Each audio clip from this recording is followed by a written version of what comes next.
Bonjour à tous, très content de vous retrouver pour cette nouvelle vidéo. Aujourd'hui, je vais vous parler un peu des mésaventures que j'ai eu avec mon iPhone 8 et les solutions que j'ai trouvées, parce que je pense que ça va pouvoir en aider quelques-uns qui vont peut-être galérer comme j'ai pu galérer. Alors, je vous explique rapidement.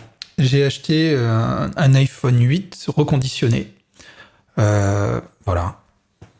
Alors, aujourd'hui, il est nickel, mais j'ai pas mal de soucis. Il y avait pas mal de choses cassées, je vais vous expliquer. En tout cas, quand je l'ai acheté sur Back Market, j'ai été très surpris dans le sens où il est arrivé comme neuf. Boîte d'origine, tout ça. Enfin, je fais pas de pub pour ce site-là. J'en parle parce que je suis content, mais voilà. Je fais une parenthèse. Hein. Il y a différents niveaux de qualité, on va dire, d'usure de téléphone. Et là, j'ai pris un niveau vraiment qui me permet d'avoir un téléphone en état quasiment irréprochable. Et ça a été le cas. Comme neuf. Vraiment comme neuf. Du coup, j'ai fait une belle économie. C'est pas le sujet. Donc, content de mon téléphone. Et au bout de quelques jours, vraiment au bout de quelques jours, boum, écran cassé. Alors, j'ai toujours eu des smartphones, j'ai toujours fait attention. J'ai à la fois eu des Samsung, des iPhones, j'ai eu plein de choses différentes. J'ai rarement cassé des écrans. Là, c'est mon fils qui a fait tomber quelque chose dessus. Bon, donc voilà. Sur le coup, je me suis dit, je vais changer l'écran. Donc, il suffit de changer la dalle. Vous pouvez trouver sur Internet assez facilement. Il y a des tutos et il y a des dalles que vous pouvez acheter. Vous ferez bien sûr des économies par rapport à une dalle officielle Apple et une mise en service, une réparation par Apple. D'autant plus, alors la seule chose c'est qu'il faut trouver, en tout cas il faut chercher un écran sur Internet d'assez bonne qualité, même sur Amazon vous en trouvez, il n'y a pas de souci, il suffit de regarder les commentaires et de se rapprocher d'un produit qui va être bien. Alors celui-là, génial, mais par contre ma mésaventure c'est que quand je l'ai changé, quand je l'ai mis dans mon téléphone, même si c'est pas la première fois que je démonte un iPhone, et bon, comme vous savez, c'est assez compliqué, les vis sont minuscules. J'ai fait très attention et je suis arrivé à un stade où il a fallu que je démonte le fameux bouton Home. Bouton Home, alors moi, sur les tutos que j'ai vus, il y avait plein de panneaux disant « Attention, faites très attention », parce qu'effectivement, si vous sectionnez la nappe, si vous cassez quelque chose sur le bouton, vous n'aurez plus le touche ID, ça ne fonctionnera plus et vous ne pourrez pas le faire changer en magasin, à part si vous faites changer par Apple et ça coûte bien entendu un bras. Je me suis dit, pas de souci, je vais faire attention, j'en suis pas à mon coup d'essai.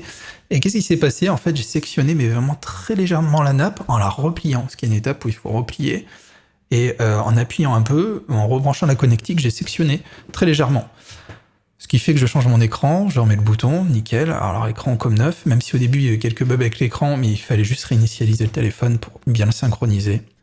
Et là, bien sûr, boum, plus de touch ID, plus de possibilité de retourner sur le menu de mon téléphone, donc bouton totalement non fonctionnel. Et là, aïe. Donc je me suis un peu renseigné, c'est là que j'ai vu que c'était la galère. Donc on n'est plus sur un bouton mécanique, mais un bouton, on va dire numérique, qui est tactile.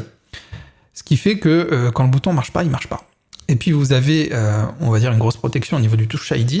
Vous pouvez pas le changer à part confier votre téléphone à Apple, et c'est plusieurs centaines d'euros de réparation pour récupérer un bouton fonctionnel avec un Touch ID. Donc là, je me suis dit, ok, je viens d'acheter le téléphone, je veux pas mettre plusieurs centaines chez Apple, c'est hors de question, quoi. Et du coup, je regarde les boutons, les pièces, comme j'avais fait pour acheter mon écran, je dis, je vais acheter un bouton, tout simplement. Et donc, les boutons, on se rend compte que vous avez plus le Touch ID, je me suis dit, bon, tant pis.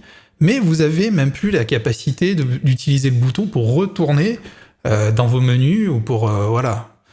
Et là, je me suis dit, je suis coincé, je vais être obligé d'aller voir Apple. Et en fait, ce qui se passe, c'est que depuis récemment, heureusement, c'est assez récent, hein. Là, on est en fin 2019, mais vous avez eu des nouvelles générations de boutons dits universels. Alors voilà, si vous venez à changer votre bouton, ne prenez surtout pas un bouton d'origine, parce qu'en fait, j'ai vu que certains faisaient des réparations avec un bouton d'origine. On change le bouton, et ils vous le disent bien, il sera pas fonctionnel. C'est-à-dire que vous n'aurez pas de Touch ID, et vous pourrez même pas appuyer sur le bouton pour retourner dans vos menus. Donc, juste pour avoir un bouton esthétiquement joli, bien rond et pas cassé si vous avez cassé le vôtre de cette façon-là, mais qui sera pas fonctionnel, que vous pourrez pas utiliser. C'est aberrant. C'est aberrant. Donc on vous préconise de mettre ce type de bouton et d'utiliser l'Assistive Touch, qui est une fonctionnalité qui vous permet de retomber, de simuler un bouton numériquement sur votre écran, et en appuyant 2 fois, vous pouvez réutiliser pour aller dans vos menus. C'est aberrant, quoi. C'est aberrant.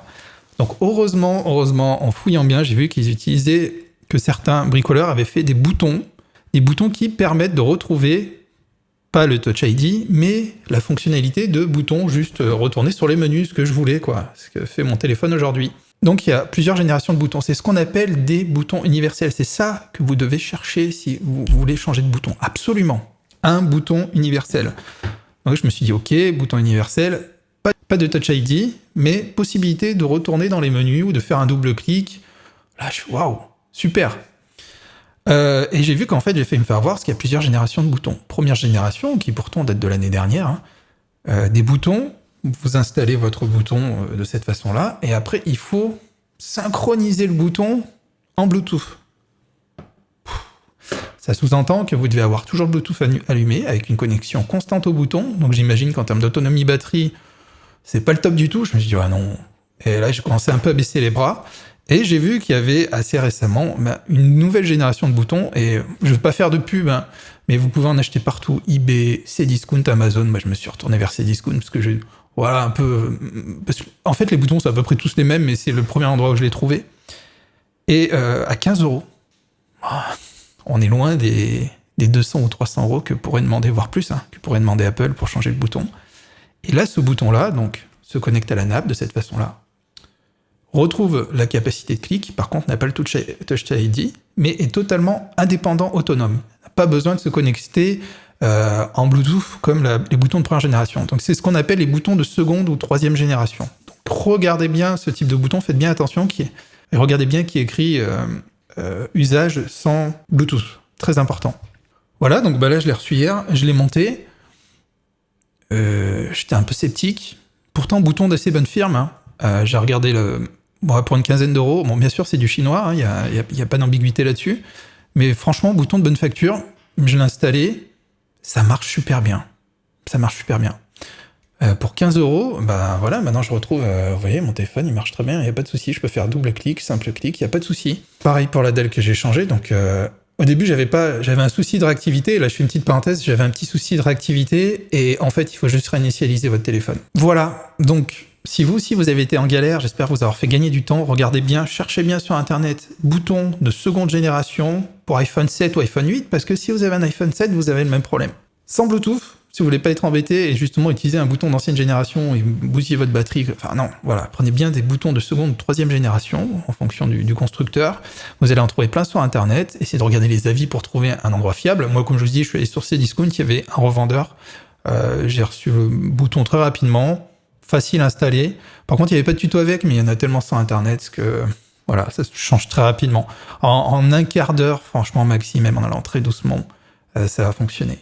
Mais voilà, seule chose que j'ai à vous dire, c'est faites très attention quand vous démontez vos iPhones, parce que les pièces deviennent de plus en plus petites, les nappes sont de plus en plus complexes, c'est de plus en plus chargé en termes de connectique, et le moindre petit pli de travers, la moindre petite tension peut vraiment déchirer ou endommager une connectique, et là, ça ne fonctionnera plus.